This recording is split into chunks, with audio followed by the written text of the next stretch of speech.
నమస్తే Telangana, welcome to T news. ని కుమార్ దామెరా. ముందుగా హెడ్లైన్ చూద్దాం. యశోద ఆసుపత్రిలో కేసీఆర్ను పరామర్శించిన సీఎం రేవంత్ రెడ్డి, వైద్యులను అడిగి ఆరోగ్య పరిస్థితిని తెలుసుకున్న ముఖ్యమంత్రి. కేసీఆర్ త్వరగా కోలుకోవాలి, ప్రజల సమస్యలపై సభలో మాట్లాడాలన్న రేవంత్ రెడ్డి. ఆటో డ్రైవర్లను ప్రభుత్వం ఆదుకోవాలి, ప్రతి నెల జీవన భృతి ఇవ్వాలన్న ఎమ్మెల్యే సంజయ్.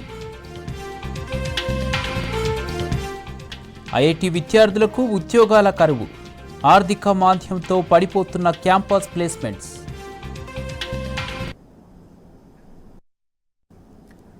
డీటెయిల్ చూస్తే, ఆర్థిక సంక్షోభంతో కొట్టుమిట్టాడుతున్న ద్వీపదేశం శ్రీలంకను తాజాగా విద్యుత్ సమస్య కూడా చుట్టుముట్టింది.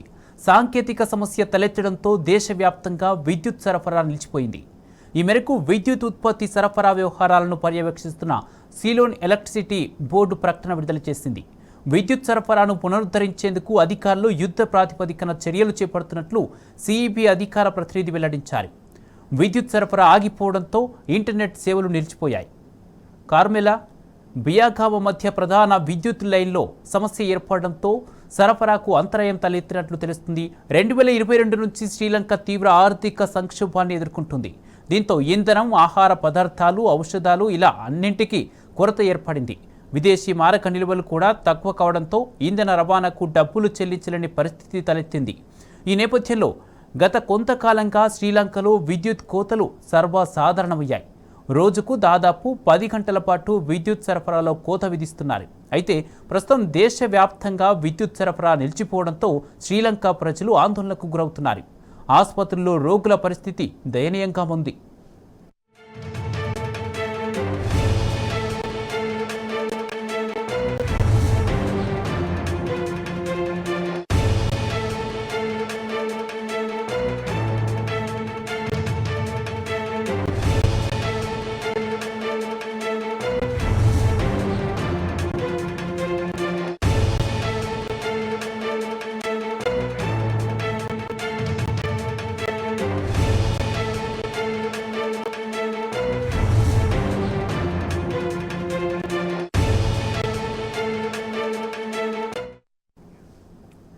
రాష్ట్రీయ రాజ్పూత్ కర్ణిసేన అధ్యక్షుడు సుఖ్దేవ్ సింగ్ హత్య కేసులో 3 నిందితులను ఢిల్లీ క్రైమ్ బ్రాంచ్ పోలీసులు అరెస్ట్ చేశారు.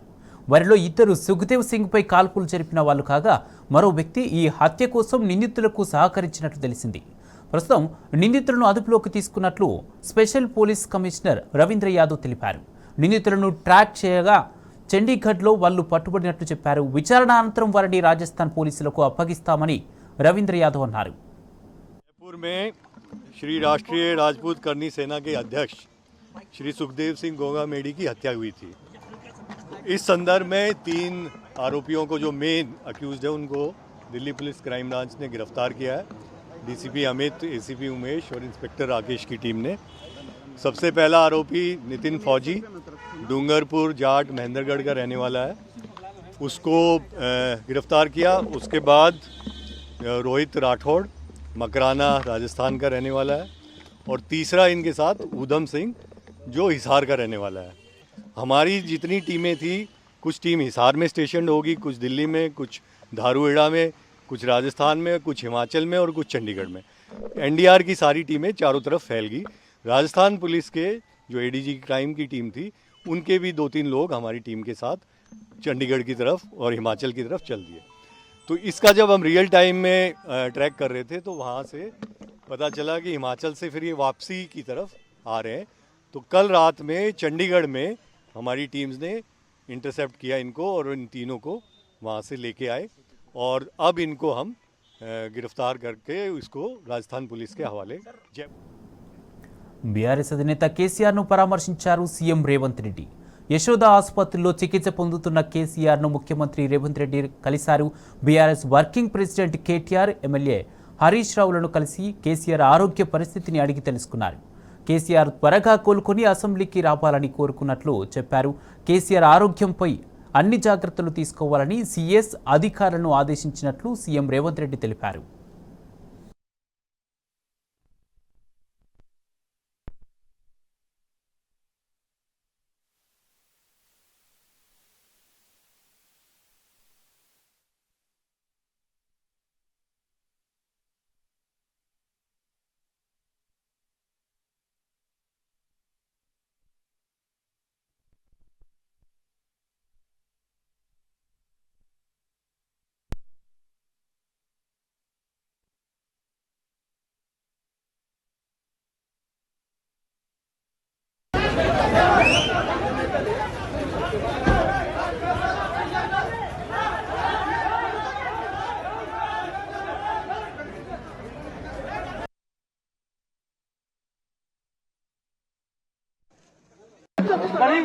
తెలంగాణ రాష్ట్ర ప్రభుత్వం నుంచి వారి వైద్యానికి సంబంధించి అన్ని రకాల సహాయ సహకారాలు అందిస్తూ అన్ని జాగ్రత్త చర్యలు తీసుకోమని సంబంధిత అధికార సెక్రటరీ గారికి ఆదేశాలు ఇవ్వడం జరిగింది. వారు తొందరగా కోలుకొని తెలంగాణ ప్రజల తరఫున శాసనసభలో సమస్యల మీద వారు మాట్లాడాలని, వారి సూచనలు సలహాలు కూడా మంచి ప్రభుత్వాన్ని ప్రజలకు అందించడానికి అవసరం ఉన్నది. వారు త్వరగా కోలుకొని శాసనసభ సమావేశాలలో పాల్గొనాలని వారిని కోరడం జరిగింది. డాక్టర్లు కూడా వారి ఆరోగ్యం కుదుటపడ్డది. అవసరమైన వైద్య సహకారాలు అన్ని అందిస్తాము, అన్ని జాగ్రత్త చర్యలు తీసుకుంటామని వారు చెప్పడం జరిగింది. వారు కూడా కోలుకున్నట్టుగా కనిపించింది. డెఫినెట్గా బీఆర్ఎస్ అధినేత కేసీఆర్ ను పరామర్శించారు బీఆర్ఎస్ నేత బోయినపల్లి వినోద్ కుమార్. డాక్టర్లు నిరంతరం కేసీఆర్ కు ట్రీట్మెంట్ అందిస్తున్నారని చెప్పారు. ప్రస్తుతం కేసీఆర్ పరిస్థితి నిలకడగా ఉందని చెప్పారు. రికవర్ అవుతుందంటే చాలా ఇబ్బంది జరిగింది కదండి, రీప్లేస్మెంట్ ఆపరేషన్ జరిగింది, రికవరీ అవుతున్నారు. Is health is hell and healthy, recover అవుతున్నారు. ఇప్పుడు లేటెస్ట్ టెక్నాలజీ వచ్చినాయి కాబట్టి నీ రీప్లేస్మెంట్ ఆపరేషన్ కూడా లేటెస్ట్ టెక్నాలజీ ప్రకారంగా చేశారు. కాబట్టి వారు యాజ్ ఎర్లీ యాజ్ పాసిబుల్ మళ్ళీ వారు నిత్యం మహాలక్ష్మి పథకాన్ని మహిళలు సద్వినియోగం చేసుకోవాలని అన్నారు ఎమ్మెల్యే సంజయ్ కుమార్. జగిత్యాల కొత్త బస్టాండ్ సమీపంలో ఆయన మహాలక్ష్మి ఆరోగ్యశ్రీ పరిమితి పెంపు పథకాల పోస్టర్ను ఆవిష్కరించారు. అనంతరం మహిళలకు ఉచిత ప్రయాణ టికెట్ను అందించారు. ఉచిత బస్సు ప్రయాణంతో వేలాది మంది ఆటో డ్రైవర్ ఉపాధి గండిపడుతుందని, వారికి ప్రభుత్వం తరపున జీవన వృత్తిని ఇవ్వాలని డిమాండ్ చేశారు. హ్యాపీ మూమెంట్ గా మనం చేసుకుంటున్నాము.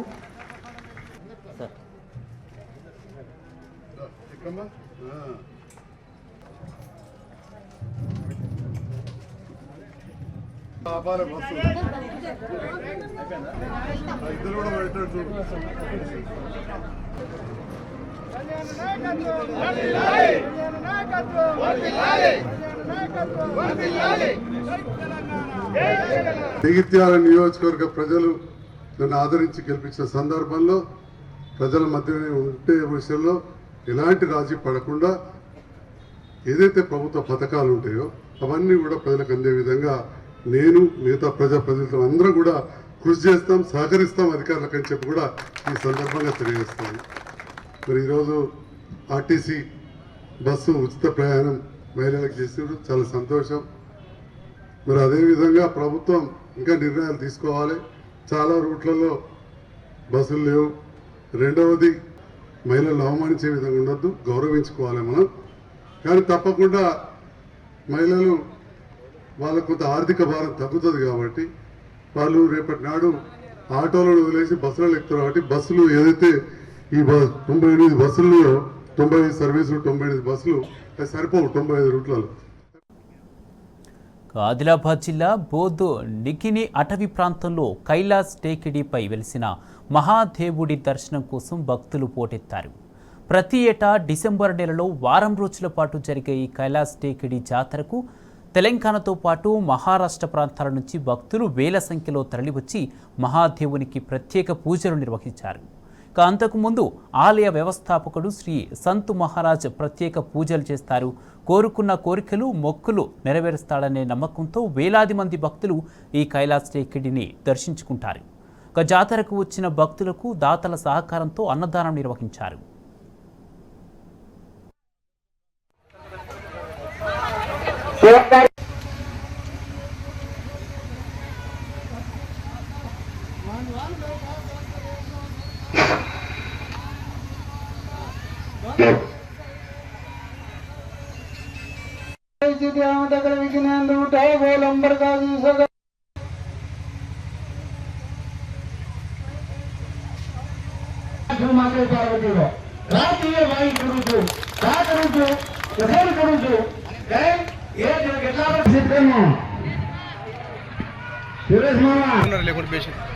అవునదా చూపెట్ట అన్నం రాసులే ఎప్పుడు కిందికంటే రాను మీది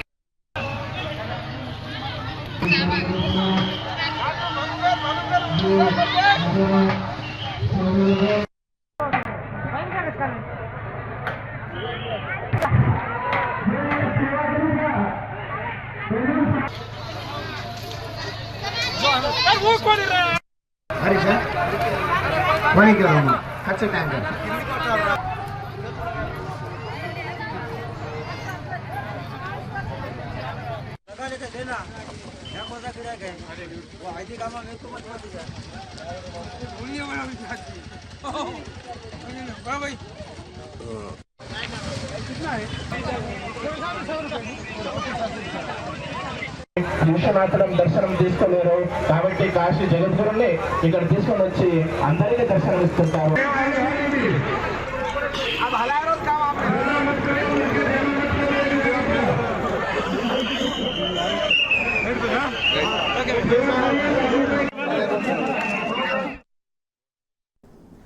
ప్రపంచవ్యాప్తంగా నెలకొన్న ఆర్థిక మాంద్యం ఐఐటీలను కలవరపెడుతుంది.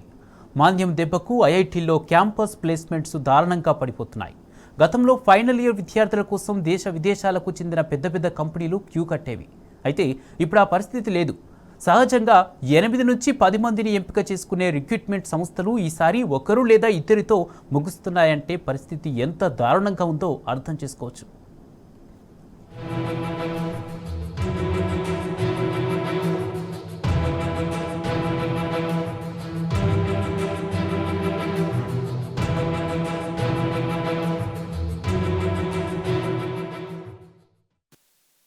ఐఐటీఏలకు నౌకరీ కరువు.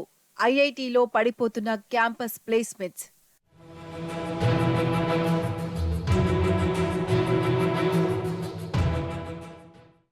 పదిహేను నుంచి 30% వరకు నమోదైన తగ్గుదల.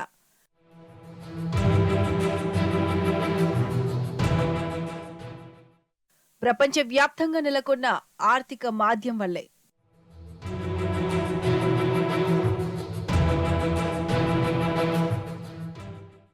ఐఐటీలో క్యాంపస్ రిక్రూట్మెంట్స్ అంటే ఓ పండుగ వాతావరణం నెలకొనేది. దేశ విదేశాలకు చెందిన పెద్ద పెద్ద కంపెనీలు ఐఐటీ ఫైనల్ ఇయర్ విద్యార్థుల కోసం క్యూ కట్టేవి.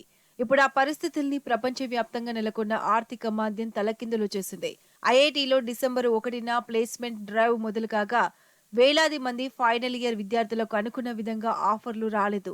క్రితం ఏడాదితో పోల్చితే ఆఫర్ల సంఖ్యలో 15 నుంచి 30% తగ్గుదల నమోదైందని ఎకనామిక్ టైమ్స్ తాజాగా ఓ నివేదిక విడుదల చేసింది. ఐఐటీ కరంగ్పూర్ లో గత ఏడాది 5 మార్లు ప్లేస్మెంట్ డ్రైవ్స్ చేపట్టగా వచ్చిన ఉద్యోగ ఆఫర్ల సంఖ్య 1300. ఈసారి 7 సార్లు ప్లేస్మెంట్స్ డ్రైవ్ నిర్వహించిన ఆఫర్లు కేవలం 1181కి పరిమితమయ్యాయి. అలాగే ఐఐటీ బిహెచ్యులో గత ఏడాది 4 రోజుల పాటు ప్లేస్మెంట్స్ డ్రైవ్ చేపట్టగా ఆఫర్ల సంఖ్య 1000 దాటింది. కానీ ఈసారి ఆఫర్లు 850 లోపే ఉన్నాయి.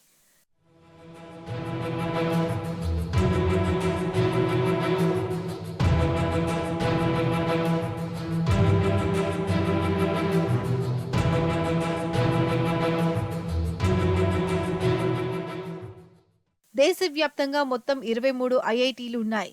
ఢిల్లీ, బాంబే, కాన్పూర్, మద్రాస్, ఖరగ్పూర్, రూర్కీ, గువాహటి, వారణాసి నగరాల్లోని ఐఐటీలు ప్రసిద్ధి చెందినవి. ఇక్కడ ఈసారి జరిగిన ప్లేస్మెంట్స్ డ్రైవ్ విద్యార్థుల్ని తీవ్రంగా నిరాశపరిచింది.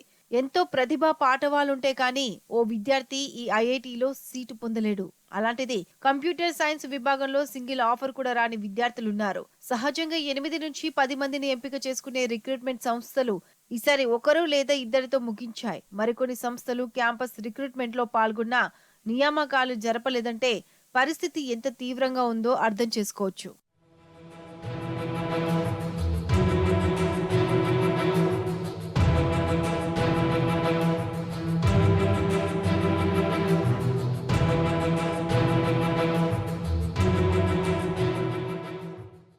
ఐఐటీలో క్యాంపస్ రిక్రూట్మెంట్ ఇంత దయనీయంగా మారడానికి కారణం ప్రపంచవ్యాప్తంగా నెలకొన్న ఆర్థిక మాంద్యమేనని నిపుణులు చెబుతున్నారు.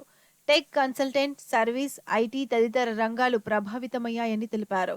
ఆర్థిక మార్పులు, భౌగోళిక, రాజకీయ, ఆర్థిక పరమైన ఆందోళనలు, మాంద్యం భయాలు ఇవన్నీ ప్రపంచ ఆర్థిక వ్యవస్థను మాంద్యంలోకి నెట్టాయని చెప్తున్నారు. ఐటీ రంగంలో ఇప్పుడున్న పరిస్థితి మరో 3 త్రైమాసికాల వరకు కొనసాగుతుందని నిపుణులు అంటున్నారు.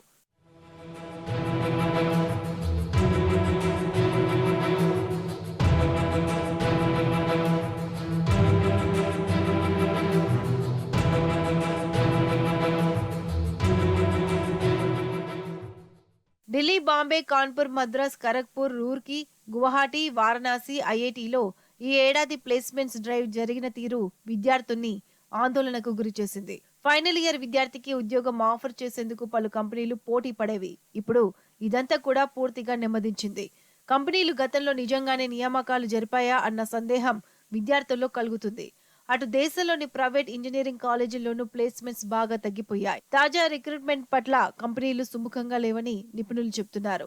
Aeronautics, biotechnology, biomedical science, electronics, communications, electronics తదితర విభాగాల్లో రిక్రూట్మెంట్స్ గణనీయంగా పడిపోయాయని అంటున్నారు. గత ఏడాది 63% మంది విద్యార్థులకు ప్లేస్మెంట్స్ దక్కితే ఈసారి అది 20-25% పరిమితమైంది. దాదాపు అన్ని ప్రైవేట్ విద్యా సంస్థల్లో ఇదే పరిస్థితి ఉందని, కేవలం 30% మంది విద్యార్థులకే ఆఫర్లు దక్కుతున్నాయని నిపుణులు చెబుతున్నారు.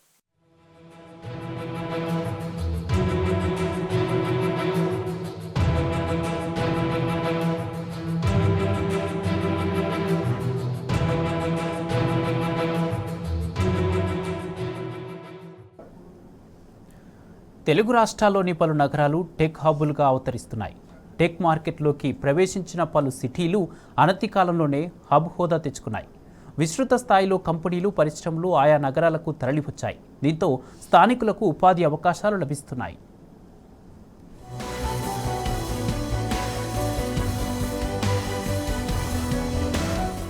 రెండు తెలుగు రాష్ట్రాల్లోని ద్వితీయ శ్రేణి నగరాలు టెక్ హబులుగా అవతరిస్తున్నాయి. Emerging technology hubs of India పేరుతో విడుదల చేసిన సంయుక్త నివేదికలో డెలాయిట్, నాస్కామ్ సంస్థలు ఈ విషయాన్ని వెల్లడించాయి. తెలంగాణలోని వరంగల్తో పాటు ఏపీలోని విజయవాడ, విశాఖపట్నం, తిరుపతి నగరాలు టెక్ హబ్బులుగా మారుతున్నాయి. టెక్ మార్కెట్లోకి ప్రవేశించిన ఈ నగరాలు అనతి కాలంలోనే హబ్లుగా అవతరించాయి. విస్తృత స్థాయిలో కంపెనీలు, పరిశ్రమలు ఆయా నగరాలకు తరలివచ్చాయి. వాటిలో నిష్ణాతులైన సిబ్బంది పనిచేస్తున్నారు.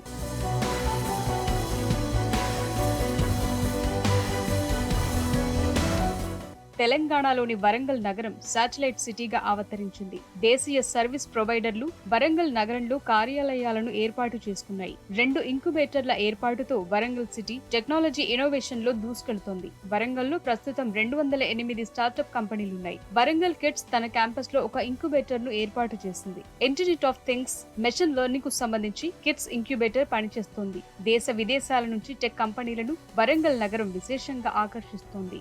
భూముల ధరలు తక్కువగా ఉండటం, మౌలిక వసతులు, పెద్ద సంఖ్యలో ప్రొఫెషనల్ కాలేజీలు, నిట్లాంటి ఇంజనీరింగ్ కాలేజీలు ఉండటం వరంగల్ నగరానికి కలిసొచ్చింది.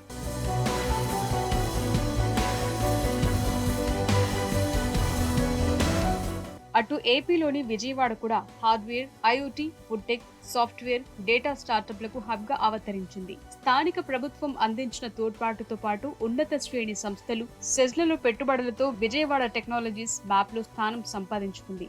అలాగే తిరుపతి కూడా టెక్ హబ్ గా మారుతోంది. ప్రముఖ విద్యా సంస్థలు, ఐఐటి ఉండటం తిరుపతికి కలిసొచ్చింది. ఇక విశాఖపట్నం పోర్టుతో పాటు లాజిస్టిక్స్ హబ్ గా అవతరిస్తోంది. టెక్ ఇన్ఫ్రా, ఇన్నోవేషన్ ఎకోసిస్టమ్ అభివృద్ధి కోసం 2 టెక్ పార్కులను విశాఖలో ఏర్పాటు చేశారు. పలు ఈ-కామర్స్ కంపెనీలు, లాజిస్టిక్ కంపెనీలకు అభివృద్ధి కేంద్రాలుగా విశాఖపట్నం అవతరించింది.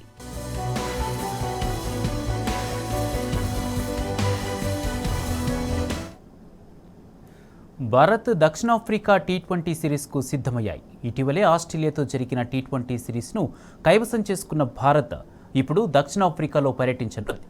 టీమిండియా, సౌత్ ఆఫ్రికా మధ్య ముందుగా 3 టీ20ల సిరీస్ జరగనుంది. ఇవాళ భారత్, దక్షిణాఫ్రికా మధ్య తొలి టీ20 జరగనుంది. టీ20 తర్వాత 3 వన్డేలు, 2 టెస్టుల సిరీస్లు ఉండనున్నాయి.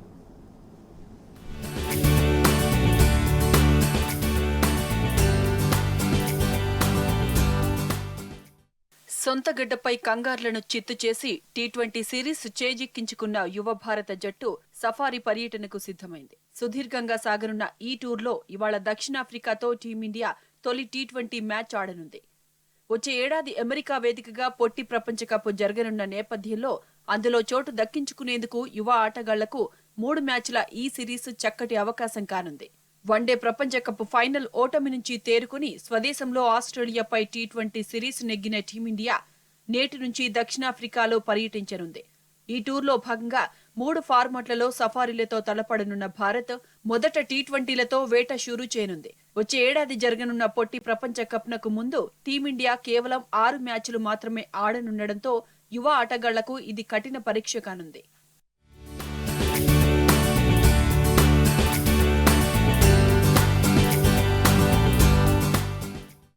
ఇతర దేశాలతో పోలిస్తే దక్షిణాఫ్రికా పిచ్లు పేస్కు మరింత అనుకూలించనున్న నేపథ్యంలో యువ ఆటగాళ్లతో కూడిన భారత జట్టు ఎలాంటి ప్రదర్శన చేస్తుందనేది ఆసక్తికరం. సీనియర్లు రోహిత్, కోహ్లీ, రాహుల్ గైర్హాజరులో పొట్టి ఫార్మట్కు సూర్యకుమార్ సారథ్యం వహిస్తుండగా యంగ్ గన్స్ యశస్వి జైస్వాల్, రుతురాజ్ గైక్వాడ్, రింకు సింగ్, జితేష్ శర్మపై అందరి దృష్టి నిలవనుంది. నిరుడు టీ20 ప్రపంచ కప్ ముగిసినప్పటి నుంచి పొట్టి ఫార్మట్కు దూరంగా ఉంటున్న రోహిత్ శర్మ, విరాట్ కోహ్లీతో పాటు కేఎల్ రాహుల్, హార్దిక్ పాండ్యా, జస్ప్రీత్ బుమ్రా ఈ సిరీస్కు అందుబాటులో లేకపోగా సూర్యకుమార్ జట్టును నడిపించనున్నాడు. ఇతర దేశాలతో పోల్చుకుంటే భిన్నంగా ఉండే దక్షిణాఫ్రికా పిచ్లపై పెద్దగా అనుభవం లేని యువ ఆటగాళ్లు ఎలాంటి ప్రదర్శన కనబరుస్తారో చూడాలి. అయితే పొట్టి ఫార్మట్లో సఫారీలపై మన రికార్డు మెరుగ్గా ఉండడం జట్టు ఆత్మవిశ్వాసాన్ని పెంపొందిస్తుంది.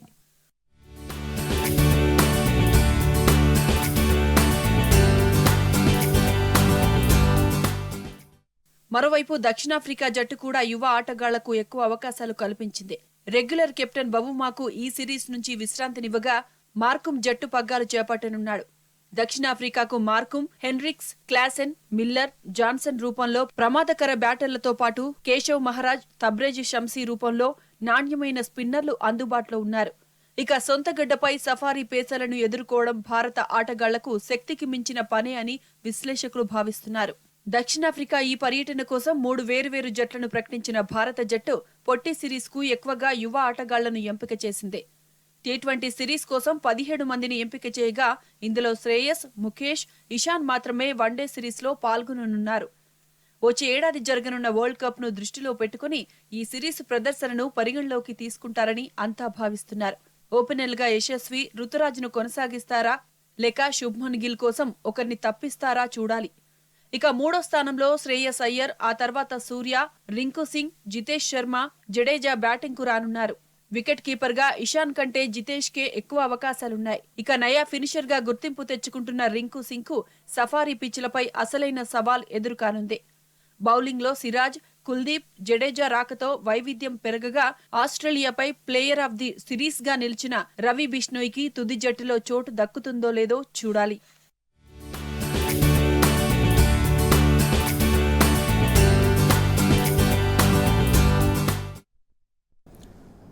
ఇవి ఇప్పటి వరకున్న అప్డేట్స్. మరిన్ని అప్డేట్స్ కోసం చూస్తూనే ఉండండి టీ న్యూస్.